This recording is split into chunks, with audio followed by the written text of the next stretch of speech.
enfants de Dieu, partout où vous nous suivez, nous vous souhaitons la paix de notre Seigneur, que la paix et la grâce de notre Seigneur soient avec chacun d'entre vous. Et nous bénissons Dieu pour le début de ce week-end. Nous sommes aujourd'hui le vendredi 23 juillet et nous sommes dans la joie de nous retrouver autour de la parole de Dieu.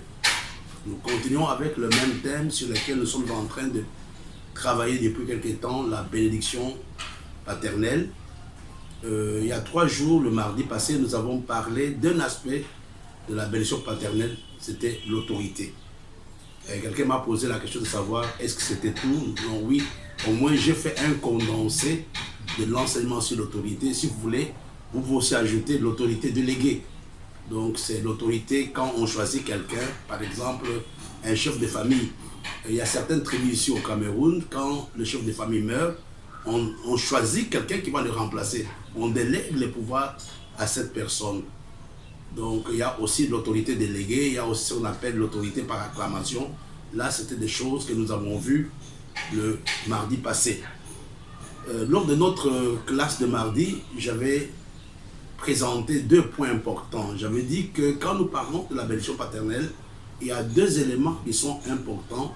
Premièrement, la bonne compréhension de la notion de l'autorité et le deuxième point, la bonne compréhension de la notion de l'obéissance.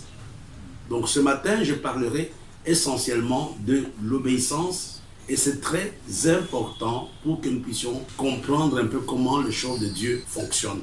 Je prie ce matin que chacun d'entre nous soit à l'école de l'obéissance. Je vais illustrer mon enseignement par l'histoire d'un homme de Dieu, d'un homme on parle de lui tout le temps. Pourquoi je vais illustrer mon histoire par son cas? Il s'agit du prophète Élie. Pourquoi? Parce que la Bible nous dit qu'Élie était un homme de la même nature que nous. Alors voilà un tout petit peu la pensée de ce matin, ou le titre de la pensée de ce matin, l'obéissance. Ou dans la notion de la paternité, il est très important de comprendre la notion de l'obéissance. Je vais prendre un exemple très facile. Écoutez, si Jacob avait refusé d'aller chercher le gibier que son papa lui avait demandé, quand bien même son papa avait l'intention de les bénir, aurait l'intention de les bénir, il n'allait pas les bénir. Il fallait qu'il obéisse. Il y a un autre exemple. Le jour que le Seigneur a changé l'eau en vin, qu'est-ce que Marie va dire aux disciples?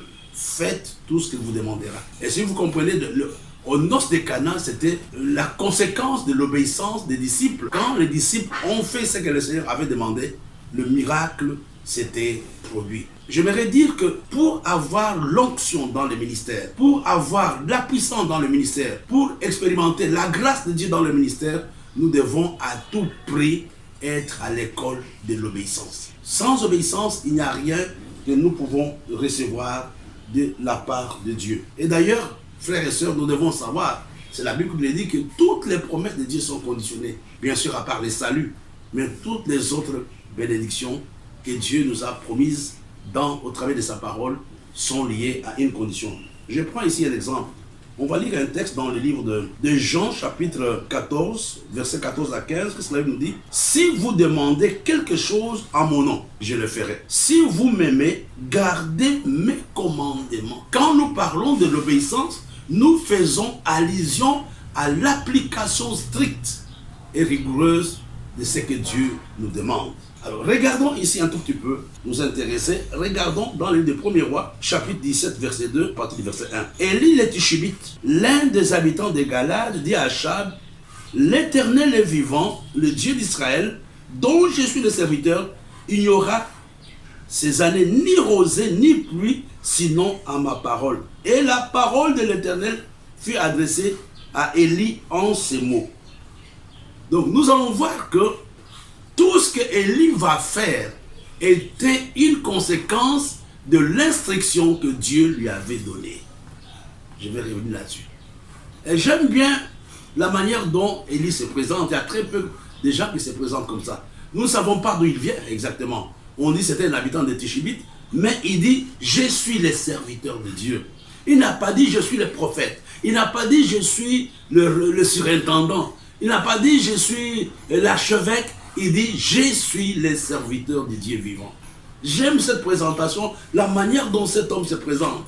Et ça, c'est très important. N'oublions pas, quel que soit le titre que nous avons, nous sommes d'abord les serviteurs de Dieu.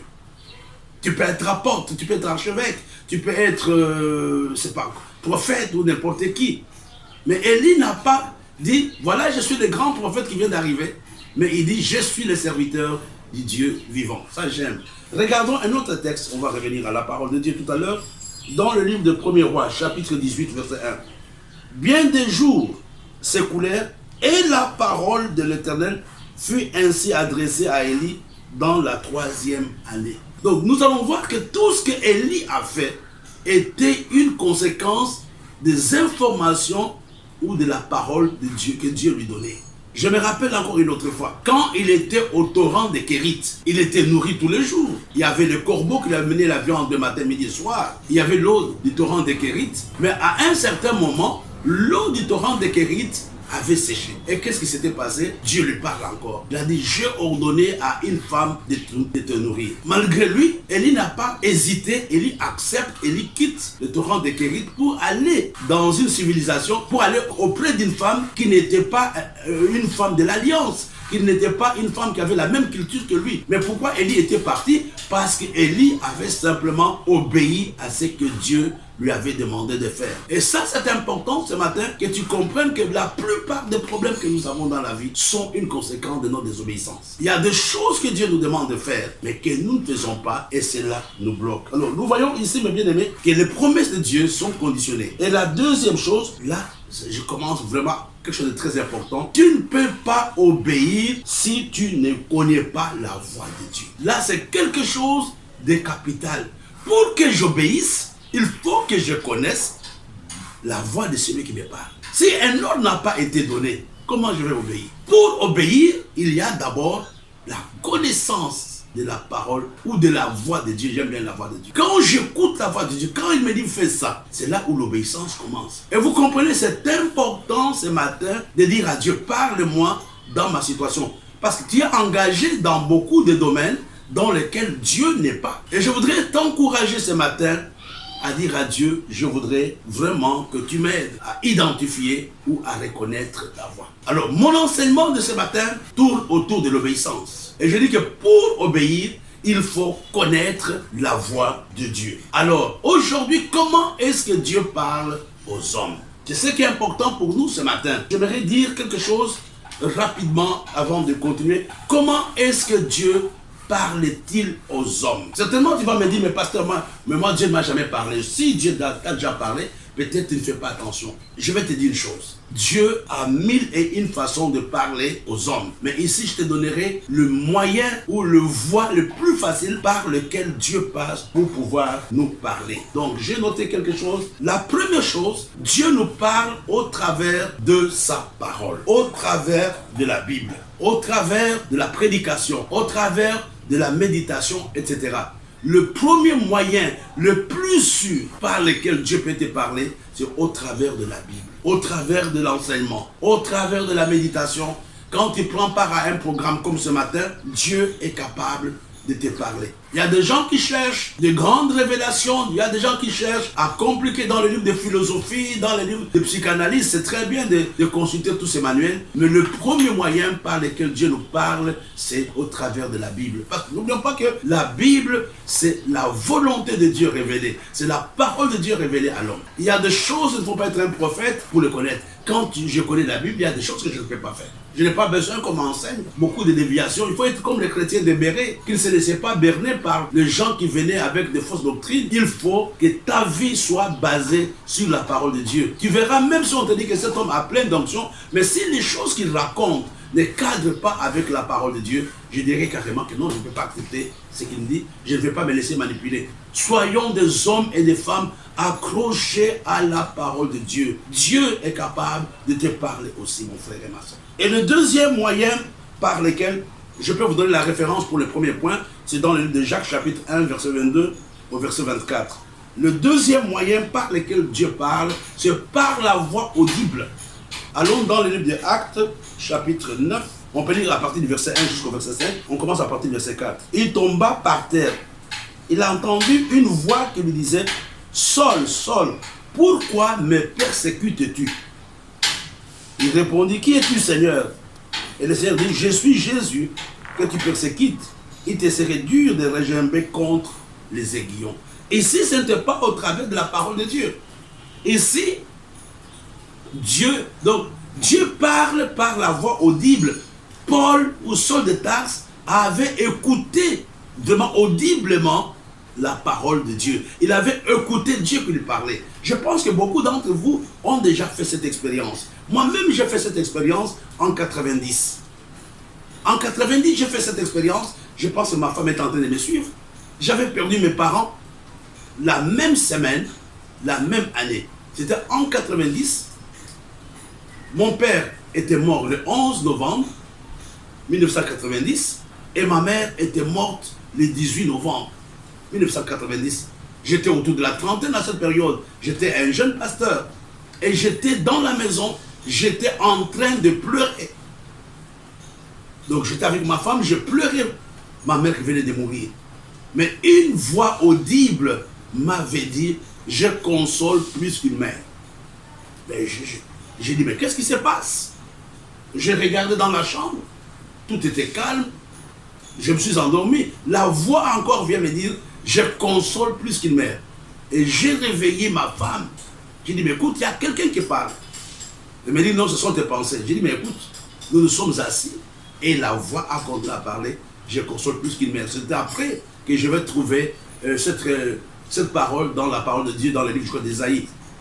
Et vous comprenez que le deuxième moyen par lequel Dieu parle, premièrement, il te parle au travers de la Bible, et le deuxième moyen par lequel Dieu parle, il nous parle au travers de la voix audible. Et quand Dieu parle, tu dois obéir. Quand Dieu parle, tu dois t'exécuter.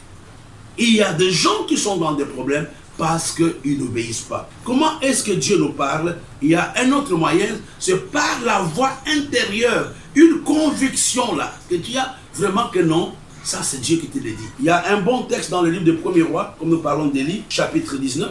1er roi chapitre 19, on peut lire à partir du verset 11 jusqu'au verset 12. L'Éternel dit, sors, tiens-toi dans la montagne devant l'Éternel. Et voici l'Éternel passa, et devant l'Éternel, il y avait un vent fort et violent qui déchirait les montagnes et brisait les rochers. L'Éternel n'était pas dans le vent, et après le vent, ce fut un tremblement de terre. L'Éternel n'était pas dans le tremblement de terre, mais après le tremblement de terre, un feu. L'Éternel n'était pas dans le feu, et après un murmure doux et léger. Là, c'était la voix intérieure qui était dans le cœur d'Élie. Je t'ai dit, le premier moyen par lequel Dieu parle, il parle au travers de sa parole de la Bible. La deuxième façon, il peut te parler d'une façon audible. Et la troisième façon, il peut te parler par la voix intérieure. Mais quelle est la quatrième façon par laquelle Dieu peut parler? Allons dans Actes chapitre 27. Nous connaissons bien ce texte, Actes chapitre 27. Que Dieu te parle ce matin. Actes chapitre 27.